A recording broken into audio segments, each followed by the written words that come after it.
Hello बच्चों, कैसे हो आप सब। उम्मीद करता हूँ कि आप सब एकदम से बढ़िया हैं, खुश हैं, अच्छे से पढ़ाई कर रहे हैं।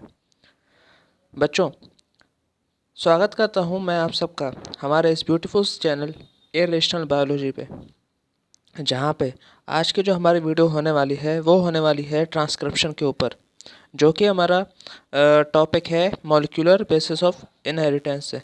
ठीक है, समझेंगे इसमें इस वीडियो में कि आखिरकार ट्रांसक्रिप्शन होता क्या है।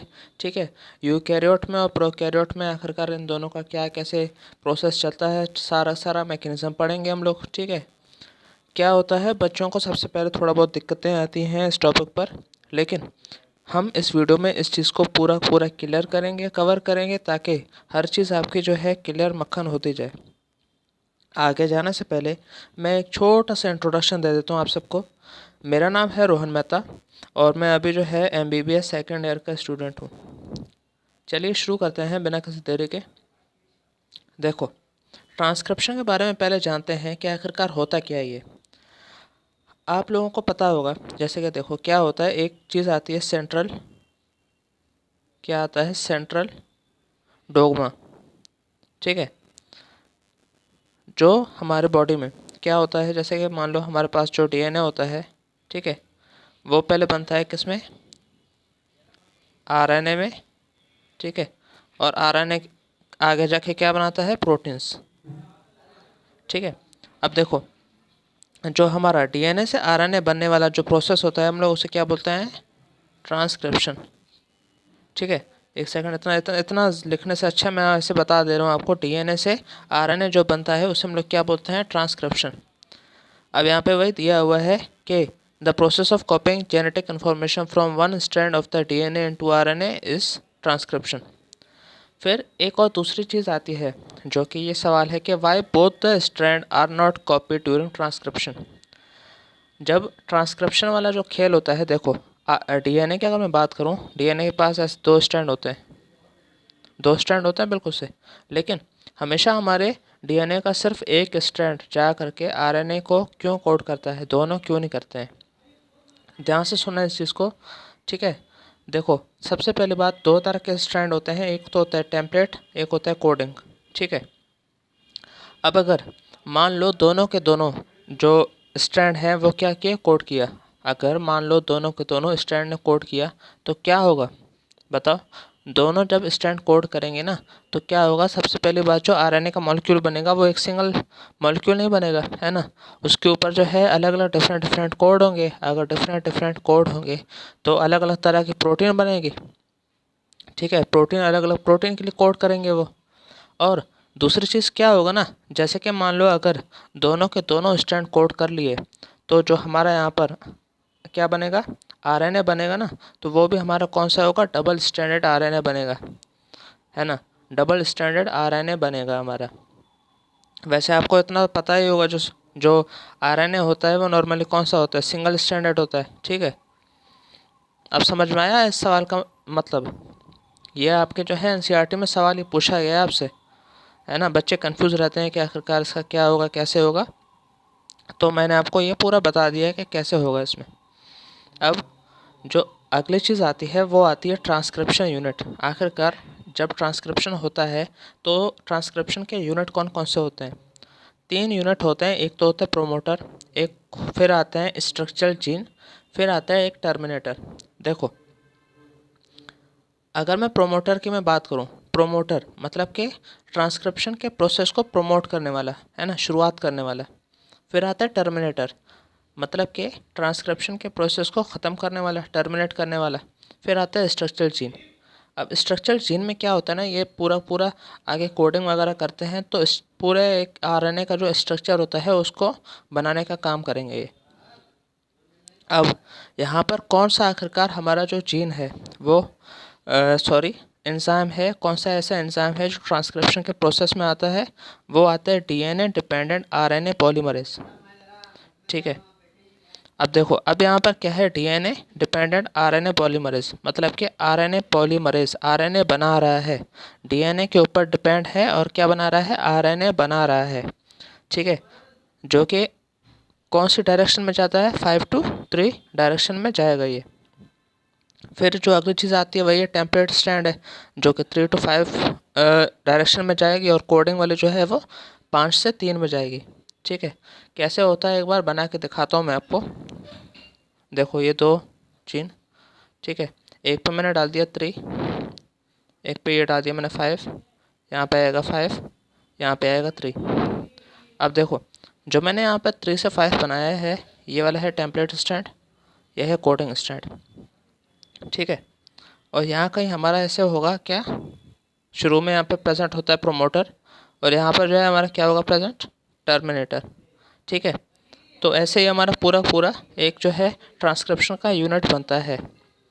आपको एक दिखा देता हूँ मैं यहाँ पर। अब देखो इस डायग्राम में, देखो ये जो है डायग्राम जैसे कि एनसीईआरटी से लिया गया है। ठीक है, क्या है ये, ट्रांसक्रिप्शन यूनिट है। यहाँ पर सबसे पहली बात जो हमारा टेम्पलेट स्टैंड है वो 3 से 5 वाले में, देखो मैंने यहाँ लिखा भी है आपके लिए। ठीक है, टेम्पलेट वाला 3 to 5 जाता है, और जो हमारा कोडिंग होता है वो कहाँ से जाता है, 5 to 3 जाता है। ठीक है, और ये जो है स्ट्रक्चर जिन हो गया यहाँ पर। अब यहाँ पर क्या हुआ, ट्रांसक्रिप्शन, यहाँ पर क्या हुआ, ट्रांसक्रिप्शन स्टार्ट हो गया। देखो प्रोमोटर लगा हुआ है, ये रहा हमारा टर्मिनेटर। ठीक है, यहाँ पर ट्रांसक्रिप्शन का जो प्रोसेस है वो क्या होगा, स्टार्ट होगा। अब समझते हैं कि देखो एक और चीज़ आती है, मेरी बात ध्यान से देखना। अगर मेरे पास, मैं यहाँ पर एक कोड लिख रहा हूँ एक बार टेम्पलेट स्टैंड का। ठीक है, टेम्पलेट स्टैंड किस चीज़ की है, डीएनए की है। यहाँ पर मैं एक कोड लिखता हूँ, अभी ध्यान से देखना, ATCGCAT।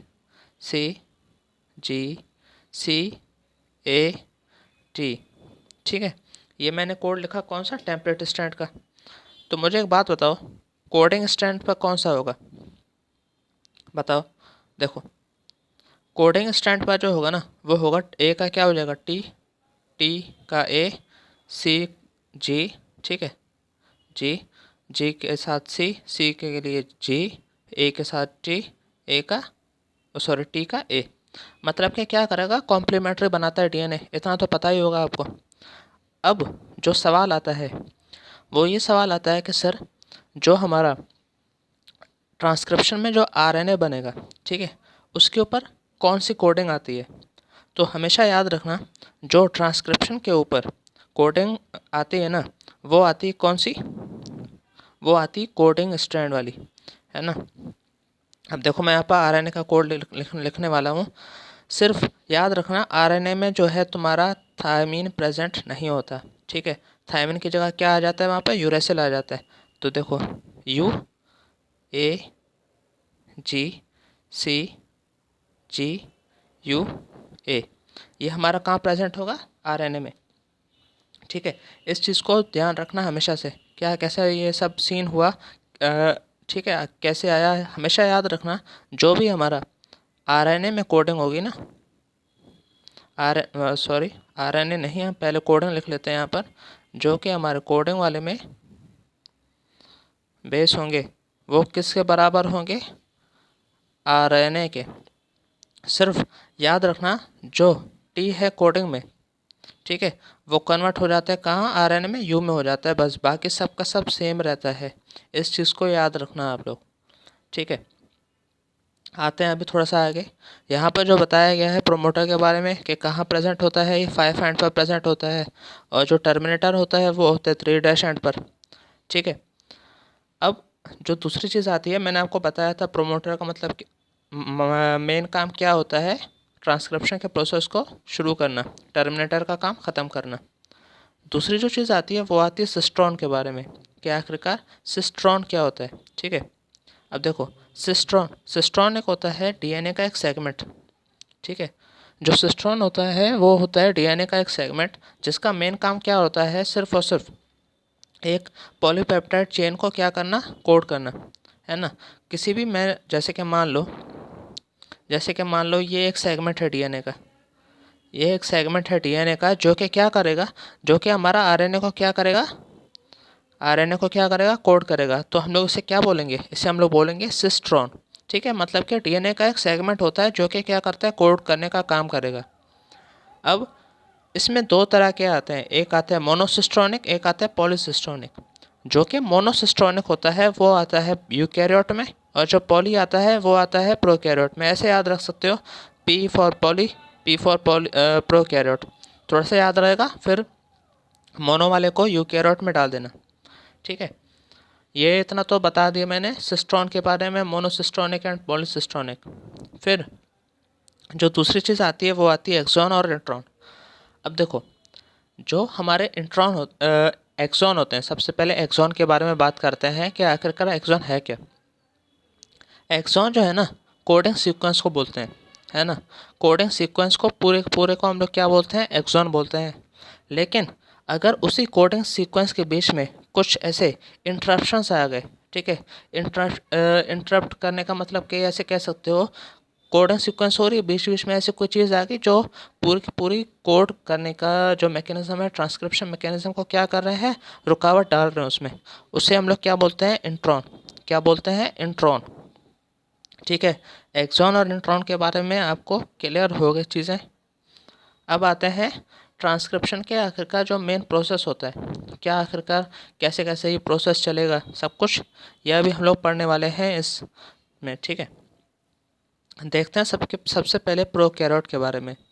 क्या होते हैं ना, ये थोड़े से गरीब लोग होते हैं। प्रोकैरियोट पुराने गरीब लोग, इनके पास ना तो ढंग से मतलब न्यूक्लियस होता है ना और कुछ। तो देखो अब इसमें जो है आखिरकार कैसे चलता है पूरे के पूरे ट्रांसक्रिप्शन का प्रोसेस। अब देखो, अगर मैं प्रोकैरियोट की बात करूं, इसमें सिर्फ और सिर्फ एक तरह का डीएनए डिपेंडेंट आरएनए पॉलीमरेज होता है, ठीक है। सिर्फ single DNA dependent RNA polymerase होता है इसमें, जो कि क्या करेगा, हर तरह के आरएनए का ट्रांसक्रिप्शन में हेल्प करेगा बैक्टीरिया में, ठीक है। अब उसमें भी क्या होता है, प्रोकैरियोट में 3 तरह के स्टेप आते हैं, ठीक है। 3 अलग अलग तरह के स्टेप आते हैं हमारे। कौन कौन से स्टेप आते हैं, सबसे पहले इनिशिएशन, फिर आता है एलोंगेशन, फिर क्या आता है, टर्मिनेशन, ठीक है। अब देखो, अगर मैं इनिशिएशन की मैं बात करूं, इनिशिएशन मतलब के नाम से क्या है, स्टार्ट कर रहा है, प्रोसेस को स्टार्ट करेगा। स्टार्ट कैसे करेगा, जो कि हमारा आरएनए पॉलीमरेज एंजाइम था ना, ठीक है। आरएनए पॉलीमरेज एंजाइम जा करके कहाँ पर बाइंड होगा, प्रोमोटर पर, ठीक है। आरएनए पॉलीमरेज एंजाइम जा करके प्रोमोटर पर चिपक जाएगा और ट्रांसक्रिप्शन के प्रोसेस को शुरुआत करेगा। फिर जैसे ही हमारा पॉलीमरेज जा करके प्रोमोटर के साथ जा करके चिपकेगा, वो क्या करेगा, डीएनए के जो स्ट्रैंड्स है ना, उनको खोलने का काम करेगा। क्या करेगा, खोलने का काम करेगा, ओपनिंग ऑफ द हेलिक्स, जैसे हम लोग क्या बोलेंगे, एलोंगेशन, ठीक है। अब वही जो हमारा पॉलीमरेज एंजाइम था, जब वो लास्ट में आकर के टर्मिनेटर वाली जगह पर पहुंच जाएगा, ठीक है। जैसे ही टर्मिनेटर के पास आया तो क्या होगा, हमारा ट्रांसक्रिप्शन का जो प्रोसेस था वो वहीं ख़त्म हो जाएगा और एक आरएनए जो है वो वहाँ से निकल के आ जाएगा। अब यहाँ पर एक और सवाल आया है लास्ट में हमारे पास कि how is the RNA polymerase able to catalyse all the 3 step. बताओ बताओ, मैंने अभी आपको जितना बताया, ठीक है, ये सब के सब उसी के बारे में ही है सारा। अब आता है इसी का मैं समझा देता हूँ कि आखिरकार कैसे उसने जो है तीनों स्टेप को किया। ध्यान रखना, जो आरएनए पॉलीमरेज है ना, वो सिर्फ और सिर्फ एलोंगेशन वाला काम कराता है, is only capable of catalysing the process of elongation, ठीक है। शुरुआत में क्या होता है ना, शुरुआत में जो है वो मानता हूँ कि चिपक गया वहाँ पर जा करके प्रोमोटर के साथ, तो उसने जो है प्रोसेस स्टार्ट करा। लेकिन शुरू वाले में क्या होता है, एक सिग्मा फैक्टर आता है, क्या बोलते हैं, सिग्मा फैक्टर आता है, और जैसे इनिशिएशन फैक्टर भी कहते हैं। और टर्मिनेशन वाले में क्या आता है, एक आता है रो फैक्टर, ठीक है, जिसका मेन काम क्या करता है, इनिशिएट और टर्मिनेट करना ट्रांसक्रिप्शन के प्रोसेस को। जो हमारा सिग्मा फैक्टर था वो इनिशिएट कराएगा, और जो हमारा रो फैक्टर है वो ट्रांसक्रिप्शन को क्या कराएगा, टर्मिनेट कराएगा। अब फिर जो दूसरी चीज़ आती है वो इसमें ये आती है, देखो इतना समझ में आ गया आपको, है ना। अब बैक्टीरिया की अगर मैं बात करूं, ठीक है, बैक्टीरिया की अगर मैं बात करूं तो बैक्टीरिया में क्या होता है, जो हमारा ट्रांसक्रिप्शन का प्रोसेस होता है ना, वो पहली बात तो एक ही जगह पर मतलब कि साइमल्टेनियसली से चलता रहेगा। क्योंकि क्या है ना, हमारा जो बैक्टीरिया हैं, प्रोकैरियोट हैं, ठीक है, गरीब इंसान है। अब उनके पास तो ऐसा है नहीं कि साइटोप्लाज्म भी अलग है, न्यूक्लियस भी अलग है, सबका सब ऐसे जो है मतलब कि खिचपिच मची हुई है, ठीक है, एक ही जगह पर सब कुछ काम हो रहे हैं इसमें, ठीक है। ट्रांसक्रिप्शन हो गया, ट्रांसलेशन वगैरह, ये सब काम कहाँ हो रहा है, एक ही कंपार्टमेंट पर एक ही जगह पर हो रहा है, ठीक है। तो इसीलिए क्या होता है ना, कभी कभार इसमें ट्रांसलेशन ट्रांसलेशन क्या था मैंने बताया नहीं आपको शायद से। ट्रांसलेशन होता है आरएनए से प्रोटीन बनाने के मैकेनिज्म को हम लोग क्या बोलते हैं, ट्रांसलेशन, ठीक है। कभी कभार क्या हो जाता है ना, तो ट्रांसलेशन इसमें पहले ही हो जाता है, एमआरएनए बनने से पहले ही ट्रांसलेशन हो जाता है। क्यों? क्योंकि इसके पास कुछ ऐसा है नहीं, कंपार्टमेंट बने नहीं हुए हैं, गरीब हैं बैक्टीरिया, कुछ इसके पास जो है वो भी नहीं है कि अपना न्यूक्लियस में जो है काम हो रहा है, फिर साइटोप्लाज्म में आकर के प्रोटीन बन रही है ना, ऐसा कुछ है नहीं इसके पास। अब देखते हैं इस फिगर को। ये फिगर बहुत ज़्यादा मतलब बहुत ज़्यादा इम्पोर्टेंट फिगर है ना। सवाल इसके ऊपर आते हैं। ये हमारा ट्रांसक्रिप्शन प्रोसेस पढ़ रहे हैं हम लोग किसका, प्रोकैरियोट का। सबसे पहले वही था इनिशिएशन वाला, शुरुआत कैसे हुई। देखो सिग्मा फैक्टर भी था यहाँ पर प्रोमोटर के साथ चिपका हुआ, और आरएनए पॉलीमरेज भी आया यहाँ पर प्रोमोटर के साथ। जो हमारा इसका प्रोसेस था वो इनिशिएट हुआ, शुरुआत हुई उसकी। फिर आता है एलोंगेशन। एलोंगेशन में क्या हुआ, देखो यहाँ पर जो स्ट्रैंड हैं डीएनए के वो खुल चुके हैं, ठीक है। आरएनए भी साथ साथ में चल रहा है, यहाँ पर सिग्मा फैक्टर आया आया आया, एलोंगेट हुआ। फिर आता है टर्मिनेशन वाला। टर्मिनेशन मतलब अब जो है ट्रांसक्रिप्शन का प्रोसेस यहाँ पे जो है ख़त्म होगा, ठीक है। जो रो फैक्टर था वो आकर के यहाँ पे चिपक गया किसके साथ, आरएनए पॉलीमरेज के साथ, उसको वहाँ से हटा दिया। जैसे ही हटाया एक आरएनए का मॉलिक्यूल जो है वहाँ से निकल के बाहर आ गया, और इसमें इतना कुछ खास था नहीं, सिर्फ और सिर्फ इतना ही समझने जैसा था ट्रांसक्रिप्शन के प्रोसेस में, अगर हम लोग प्रोकैरियोट की बात कर रहे हैं, ठीक है। फिर आते हैं हम लोग किसका, यूकैरियोट के बारे में, कि आखिरकार यूकैरियोट्स में कैसे कैसे काम हो रहा है। यूकैरियोट की अगर मैं बात करूँ थोड़ा सा कॉम्प्लेक्स हो जाता है इसमें सारा काम। इसमें क्या होता है, सबसे पहली बात देखो 3 तरह के आरएनए पॉलीमरेज आते हैं इसमें, ठीक है। कौन कौन से आता है, आरएनए पॉलीमरेज 1, 2, 3, ठीक है। ऐसे याद रखो इस चीज़ को, एक सेकंड देखो, आर, एक सेकंड, आर एम टी, ठीक है। आर अगर मैं बोलूँ आरएनए पॉलीमरेज 1, फिर M RNA polymerase 2, T S RNA polymerase 3। मतलब कि मैं ये कहना चाह रहा हूँ, जो हमारा इसमें आरएनए पॉलीमरेज 1 होगा वो आरएनए के लिए करेगा, ठीक है, प्रोसेस को इनिशिएट। जो आरएनए पॉलीमरेज 2 है वो करेगा एमआरएनए के लिए। आरएनए पॉलीमरेज जो 3 होगा वो क्या करेगा, टीआरएनए के लिए करेगा।